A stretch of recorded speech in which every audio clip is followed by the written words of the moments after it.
গণতন্ত্রের বৃহত্তম উৎসব অর্থাৎ নির্বাচন বা ভোট, এই ভোটের ঢাকে কাঠি প্রায় পড়ে গিয়েছে পশ্চিমবঙ্গ বিধানসভা নির্বাচনের জন্য। পশ্চিমবঙ্গের বিধানসভা নির্বাচনের আগেই এসআইআর প্রক্রিয়া চলছে। তার আগে কোমর বেঁধে যাবতীয় হোমওয়ার্ক করছে রাজ্যের শাসক দল অর্থাৎ তৃণমূল কংগ্রেস। এই শাসক দলের তৃণমূল কংগ্রেসের সম্প্রতি মমতা বন্দ্যোপাধ্যায় এবং অভিষেক বন্দ্যোপাধ্যায়ের রুদ্ধদ্বার বৈঠক হয়ে গেছে প্রার্থী নির্বাচন নিয়ে, এবং সেই ভোটে উপস্থিত ছিলেন আইপ্যাকের কর্তা অর্থাৎ আইপ্যাকের যিনি প্রধান সেই প্রতীক জৈন। এই বিভিন্ন সূত্র মারফত যা খবরাখবর আসছে তাতে হলো মমতা বন্দ্যোপাধ্যায় এবং অভিষেক বন্দ্যোপাধ্যায় যে নির্বাচনমূলক বৈঠক করেছেন সেই বৈঠকের নির্যাস কী, অর্থাৎ সেই বৈঠকে কী কী ঘটনা ঘটেছে এবং কী কী সিদ্ধান্ত নিয়েছে। একাধিক সূত্র মারফত জানতে পারা যাচ্ছে যে মমতা বন্দ্যোপাধ্যায় এবং অভিষেক বন্দ্যোপাধ্যায় অর্থাৎ তৃণমূলের ফার্স্ট এবং সেকেন্ড, এই দুই ব্যক্তি মিলে বড়সড় সিদ্ধান্ত প্রায় নিয়েই ফেলেছেন। সেটা ইমপ্লিমেন্টেশন বাকি আছে এবং তার সরকারিভাবে ঘোষণা বাকি আছে। এবার সরকারি ঘোষণার আগে অনেক জায়গা থেকে জল্পনা তৈরি হচ্ছে যে তাদের মিটিং যে হলো সেই মিটিংয়ে অ্যাকচুয়ালি কী ঘটনা ঘটেছে। সেই মিটিংয়ে আর কিছুই ঘটনা ঘটেনি। তারা ঠিক করেছেন যে কি কি হতে পারে, কি কি সম্ভাবনাময় ঘটনা ঘটতে পারে এবার বিধানসভা ভোটে। তাদের যে কৌশল, সেই রণকৌশল স্ট্র্যাটেজি বিধানসভা ভোটের জন্য ঠিক কি কি করার কথা তারা ভাবছেন, এই সমস্ত বিষয় নিয়ে তারা আলাপ আলোচনা করেছেন। একের পর এক আসন ধরে বিভিন্ন রকমভাবে বিভিন্ন দিকে তারা প্রার্থী নির্বাচনের জন্য নানান কথা ভেবেছেন। সেই নানান কথাগুলি কি কথা না, নানান কথাগুলির মধ্যে অন্যতম কথা হলো যে কোন সিটে কার স্ট্রেংথ কী, কে প্রার্থী হচ্ছে, তার দক্ষতা কী, তার ডেপথ কী, এবং আদৌ কি তার বিরুদ্ধে কোনো দুর্নীতিমূলক কোনো ঘটনা ঘটেছে, পাবলিকের বা জনগণের কোনো অসন্তোষ আছে, নাকি ভোটের মুখে বা ভোটের পরে এমন কোনো ব্যক্তিকে প্রার্থী করা হবে যারা বিভিন্ন রকমভাবে বিভিন্ন কার্যকলাপে দলকে অস্বস্তিতে ফেলবে। এই সমস্ত পয়েন্ট আউট আলাপ আলোচনা করা হয়েছে।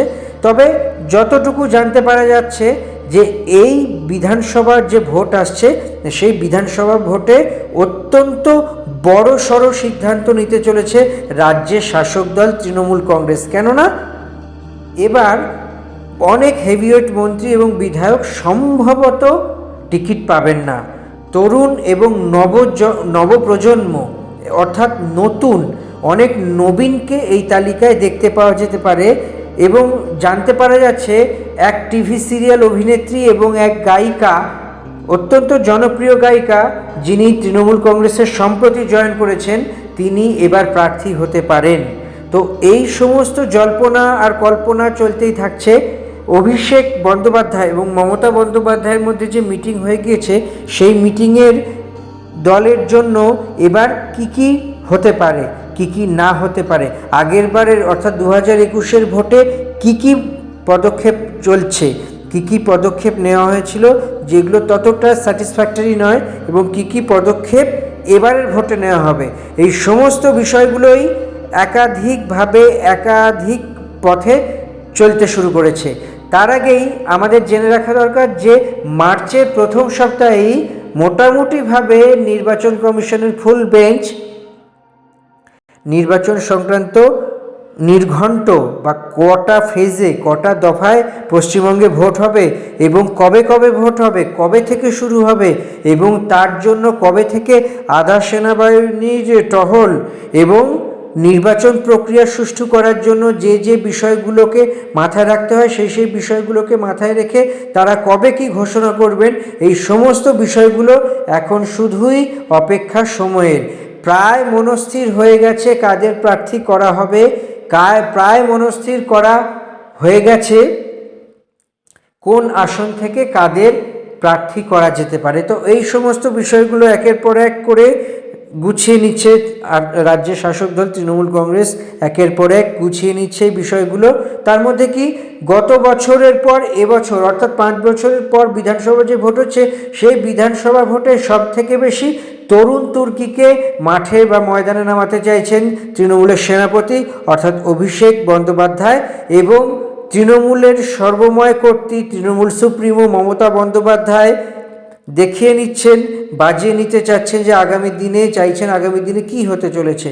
সূত্র মারফত বিধানসভা ভোটে এবার আশা করা যায় একের পর এক টুইস্ট থাকবে প্রার্থী নির্বাচনে, একের পর এক চমক থাকবে, চমকে চমকে ভরা 294টা কেন্দ্রে তৃণমূলের প্রার্থী এবং তৃণমূলের প্রার্থীর এই যে 2021 থেকে 2026 যে ভোট, এই 26-এর ভোটের মধ্যে বেশ কয়েকটা ক্ষেত্রে তৃণমূলকে বেশ কিছু জায়গায় বেশ কিছু প্রান্তে বিড়ম্বনার মুখে পড়তে হয়েছে। যাতে সেই বিড়ম্বনার মুখে না পড়তে হয় সেই বিষয়টা সবার আগে খেয়াল রাখতে হবে। সেই কারণে এবার দেখে দেখে পা ফেলছে যেই সমস্ত আসনে যেই প্রার্থী আগেরবার দাঁড়িয়েছিলেন, এবার তাদের অবস্থান কি, দলীয় ভাবমূর্তি কি, সাধারণ মানুষের কাছে তাদের কি অ্যাপিল আছে, না সাধারণ মানুষ অত্যন্ত বিরক্ত, তিতিবিরক্ত, এই সমস্ত ফর্মুলা এবং গ্রাউন্ড জিরো লেভেলের ফিডব্যাক এই সমস্ত কিছু নিয়েই তৈরি হতে চলেছে এবারের প্রার্থী পদ শাসক দলের। আরও বড় ব্যাপার হলো যে এই যে বিভিন্ন এসআইআর হোক শুরু করে বিভিন্ন যে প্রকল্প, সেই প্রকল্পগুলো সুফল কতটা প্রান্তিক মানুষ পাচ্ছে, পঞ্চায়েত স্তরে কীরকম কি কাজ হয়েছে যা মানুষকে বোঝাতে সাহায্য করবে, ভোট বক্সে বা ইভিএমে তার ডিভিশন পড়বে, সমস্ত কিছুই আর 2-1 মাসের মধ্যেই পরিষ্কার হয়ে যাবে। আপনারাও যখন একেবারে সরকারি স্তরে জানতে পারা যাবে কি হচ্ছে না হচ্ছে, সব কিছু জানতে পারবেন। যদি আমাদের ভিডিও ভালো লেগে থাকে